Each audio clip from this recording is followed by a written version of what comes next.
Hello, everyone. Welcome back, Sportsman Media. We got a good one in store for today. Maddon is out, Phil's in. Colorado continues to sweep its way through the playoffs, the National Federal League, and which MLB team is hitting the panic button next? Let's get it.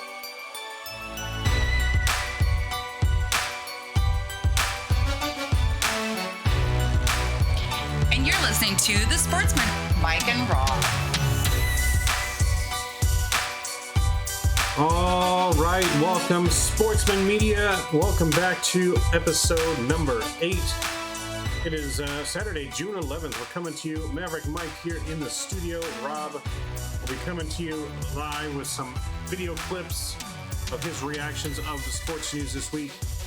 Mixing things up a little bit with our work schedules, but we're going to get continue to get content out to you one way or another.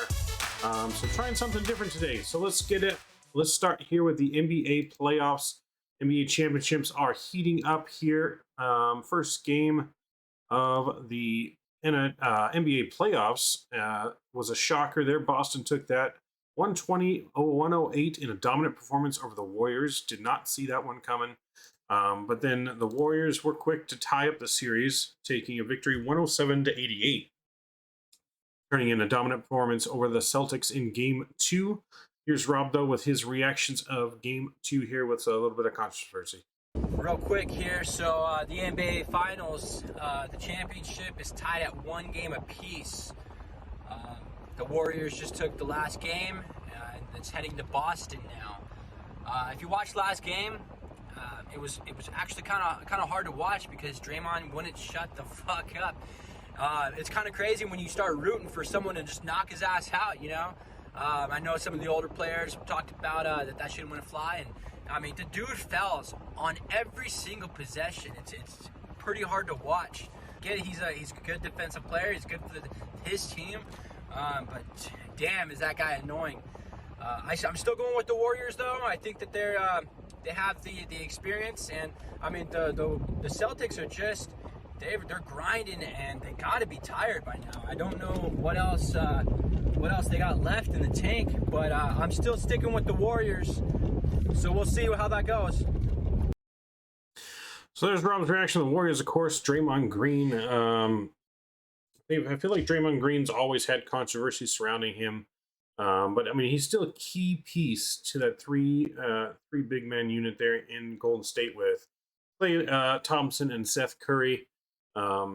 I still feel like the Warriors are coming on top as well. I mean, Game 3, Boston obviously took the lead again, 2-1. With the 116-100 victory over the Warriors there.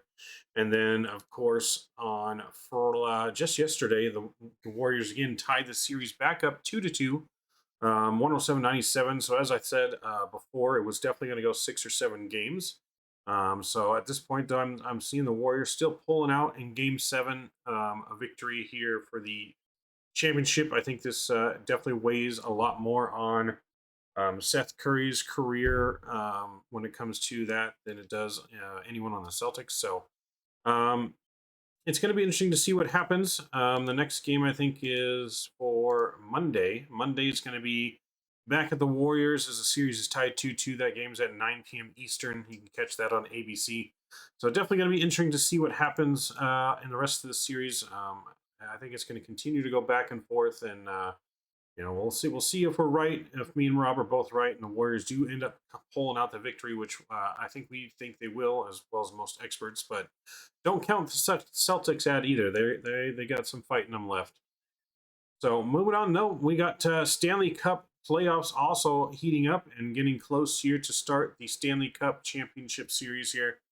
As the conference championships are winding down, of course, the hot Avalanche continue to power their way through the playoffs. They swept the Predators in the first round. They took won 4-2 in the series against the Blues, and now they swept the hot Edmonton Oilers 4-0. I definitely didn't see that coming. I thought Edmonton would put up a little bit more fight. I know there's some controversy surrounding ref calls and stuff in the whole entire Colorado series. Some things, I do agree with. Some things I don't. I mean, this kind of goes for any sport, though, when it comes to refs or umpires. Even in baseball and stuff like that, you can't always blame the refs for everything. There's There's so many more events that happen in a game that could have been different. You could have made a better shot somewhere earlier, or could have made a better hit in baseball, brought in a run earlier. You can't just rely on blaming the refs. There's plenty of other opportunities to win in a game that the refs aren't deciding factor in those outcomes. But Tampa Bay currently 3-2 lead over the New York Rangers. Tampa Bay looking in a good spot here. Could be an Avs Tampa Bay lead. I know got quite a few friends though still rooting for the Rangers. I don't think they're out of it yet. They got a tough hill to climb though, as they got to win 2 games in a row here to make it to the Stanley Cup. So that's another series that we're definitely going to be looking forward to. The Rangers played later tonight, 8 p.m. Eastern on ESPN, ESPN Plus, CBC, and TVAS and SN. So make sure you guys check that out tonight. See if the Rangers can keep their hopes alive. They do keep their hopes alive. Their next game again is on Tuesday, June 14th. Will be Game 7 if the Rangers can pull out a victory tonight against the Tampa Bay Lightning. So we'll see what happens with that. I'm kind of rooting for the Rangers myself. But we'll see what happens. I feel like the Rangers would probably be a little bit easier matchup for the Avalanche, but Avalanche, of course, being my team. But of course, we'll see what happens with that next. So some more controversy surrounding football, the NFL, or the National Felon League, as some may refer to it at this point.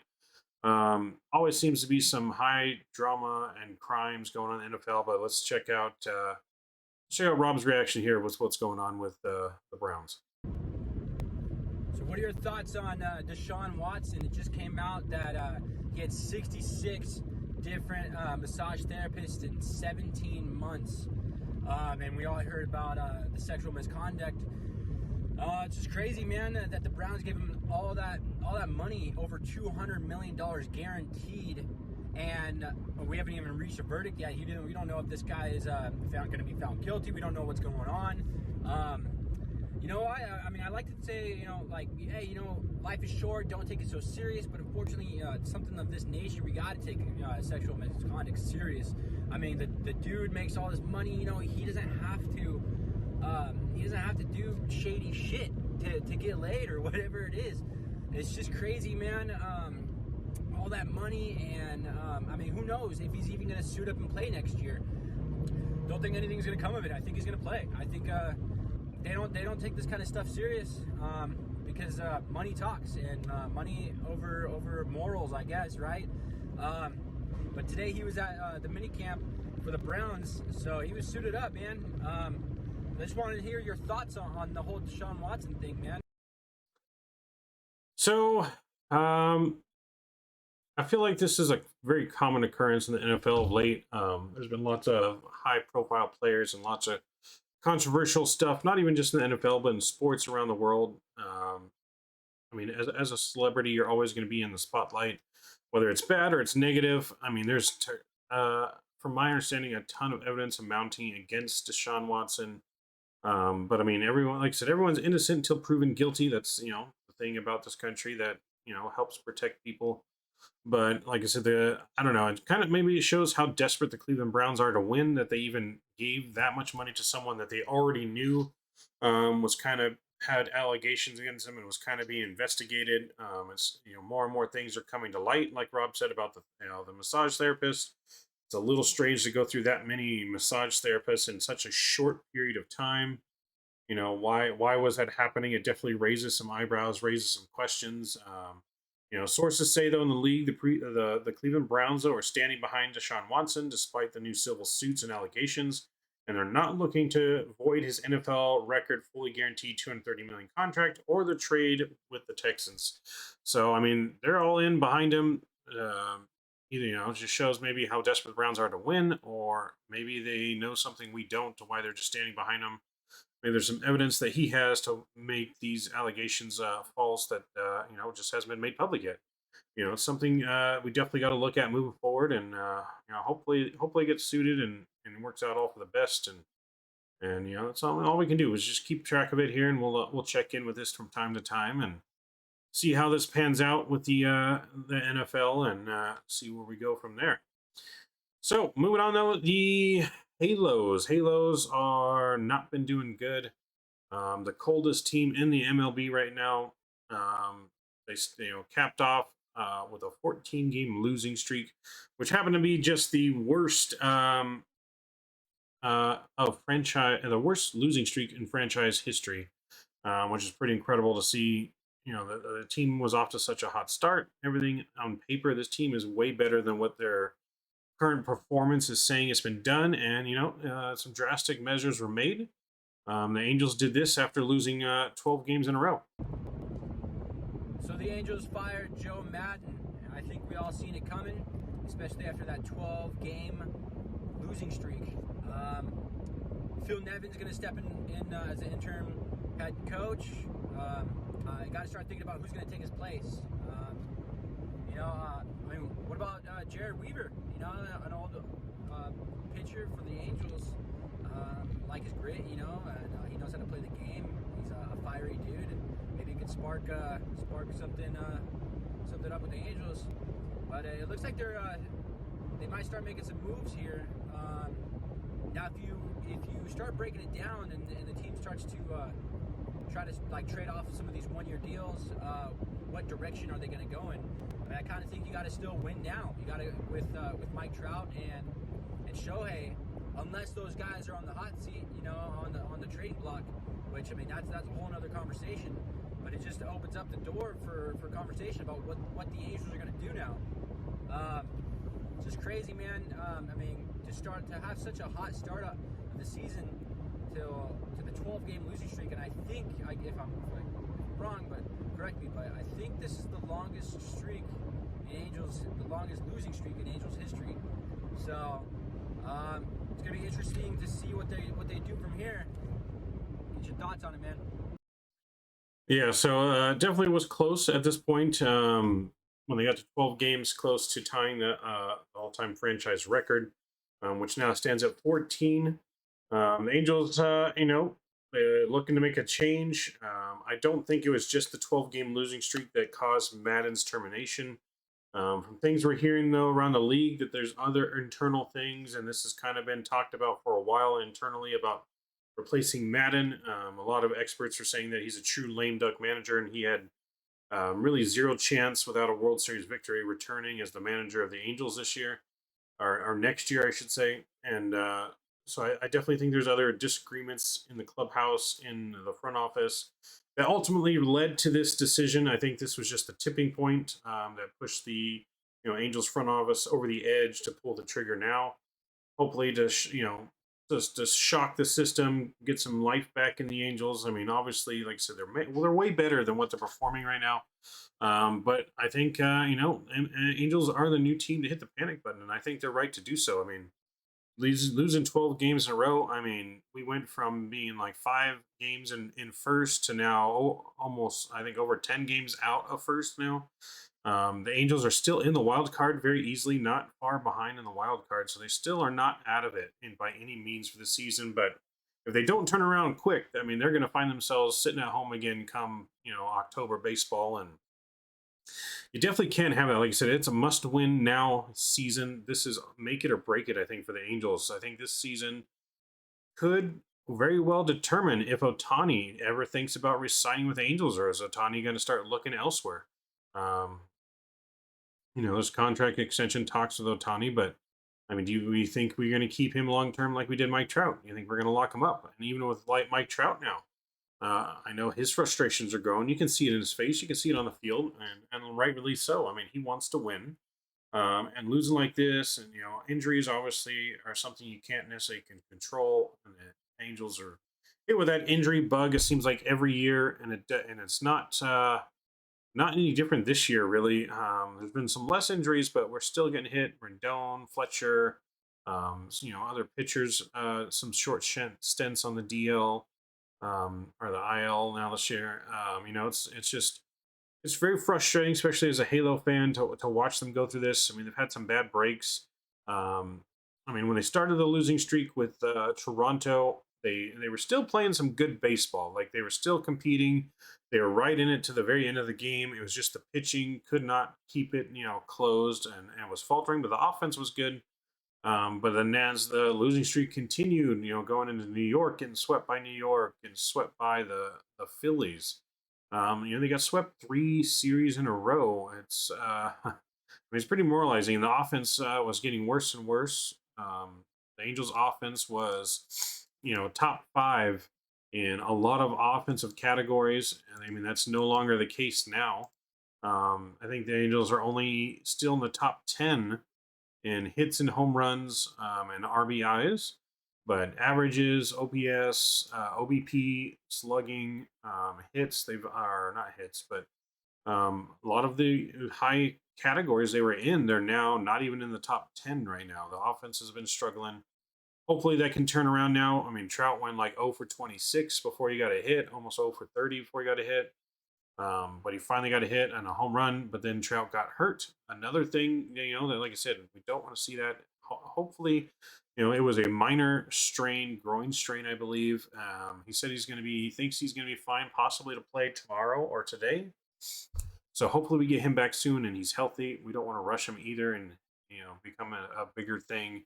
I believe they just reinstated Anthony Rendon back from the IL as well. So he should be back here soon for the Halos. But yeah, it's time to hit that panic button, Ella and Anaheim. Like Rob was saying, they might make some moves. I think they need to still trade Joe Adell.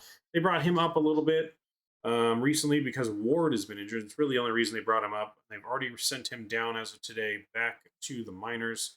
I think every day that we wait to trade a Joe Adell, his stock is just dropping more and more. He's still killing it in the minors, still can't get the hang of it quite in the majors. And I think we just got to capitalize on his value, that someone else is willing to work with him and sees that potential still, and get some more pitching, some bullpen pieces, starting pitching. We need more pitching depth for sure. As our pitching is showing, it's been shaky. It started off the season great. But with this losing streak, it's really been exposed and kind of showing the old Angel form of how the pitching usually goes, and that's definitely something we need to improve on. But so the Angels hit 12-game losing streak. They let go the manager. Phil Nevin is going to be the interim manager for the rest of the season. He's got a shot to remain the manager. If he does well for the remainder of the season, he is one of the candidates. But even after firing Joe, though, the Angels continued to still lose 2 more. To a 14-game losing streak, and here's Rob with his reaction to that. Will the Angels ever win another game again? The Angels have a losing streak of 14 games.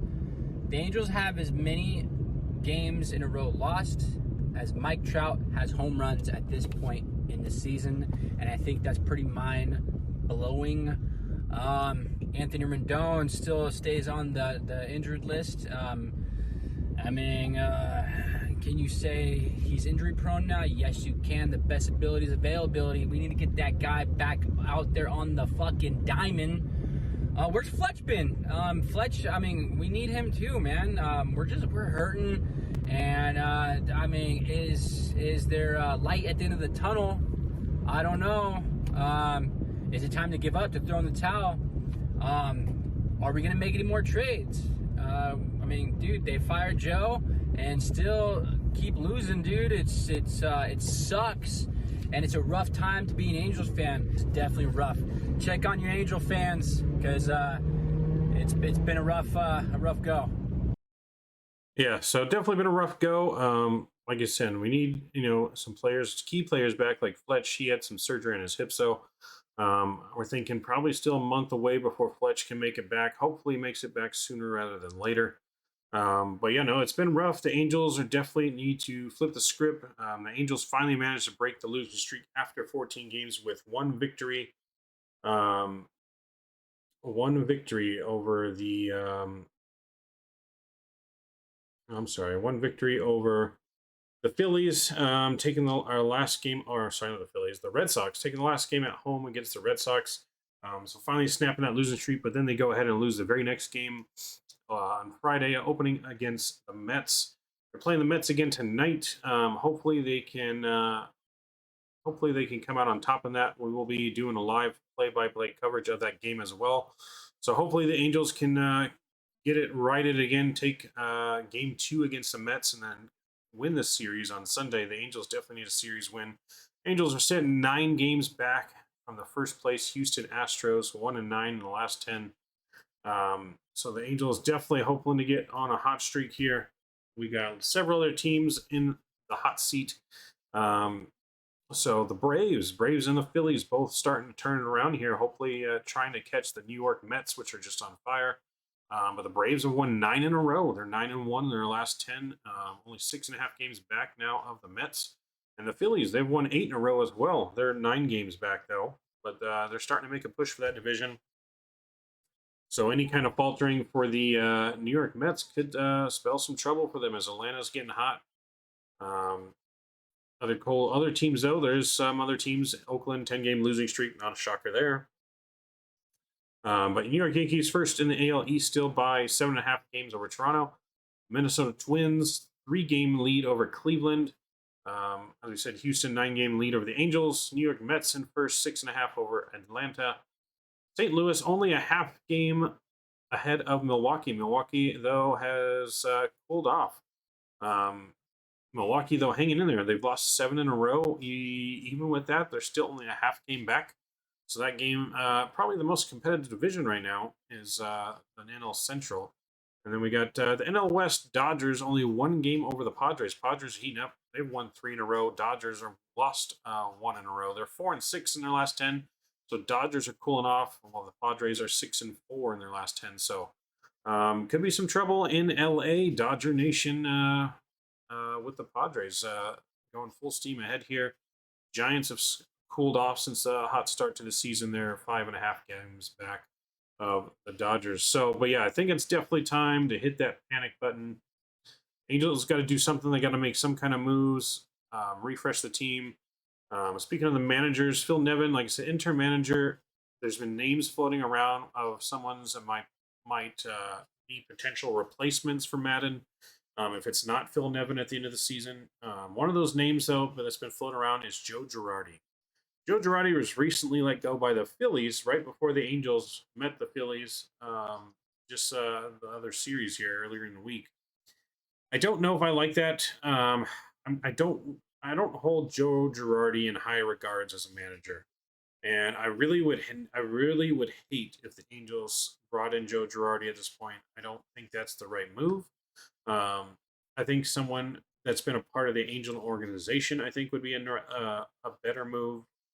Whether it's a former coach, a current coach, or a former player. Rob mentioned Jared Weaver. Potentially, stepping up being an Angels manager. I'm not sure if Jared Weaver really wants to be in management as a coach. I think he's enjoying his time off with his family. He just tweeted the other day, went to a baseball game, I think, for the first time with his son. Happened to be a Dodger game, but so yeah, I don't see that happening for the Angels with Jared Weaver, but something along those lines I think would be definitely best for the Angels to help pull them out of the funk, maybe guide them in the right direction. I love Joe Maddon. I get why they fired him. I still love Joe Maddon as manager. I think he's still a great manager. I think the Angels just really ran into some bad luck lately.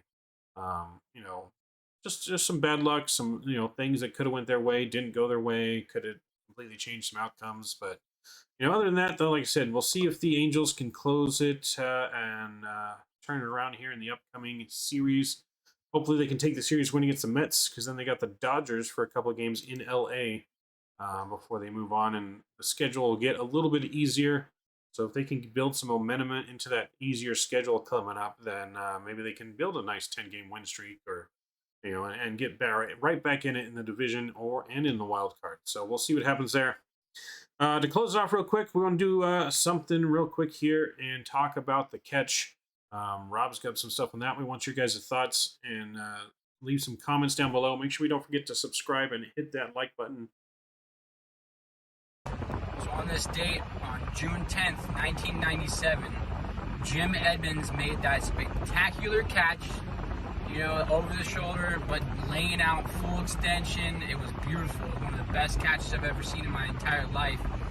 Is that catch better or worse than the Mike Trout catch, the robbing the home run JJ, I believe it was, against the Warriors.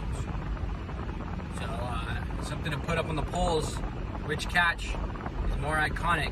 Which is a bigger catch? Which is a bigger web gem between Jim and Mike Trout?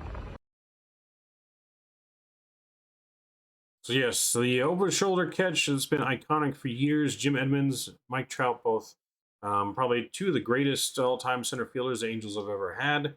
But yes, leave your comments in. Let us know. Do you guys think that was better with Edmonds? Or was Mike Trout robbing that home run in Orioles? Another iconic catch as well. Let us know your guys' thoughts. That's going to wrap it up for us here in the Sportsman Report for this week. We'll be live again later tonight, doing the Angels coverage against the Mets as they take on the Mets around 7 o'clock tonight, I believe. So until then, though, thanks for tuning in. Don't forget the like button and that subscribe button. This is the Sportsman Media, and we'll see you guys in the next one.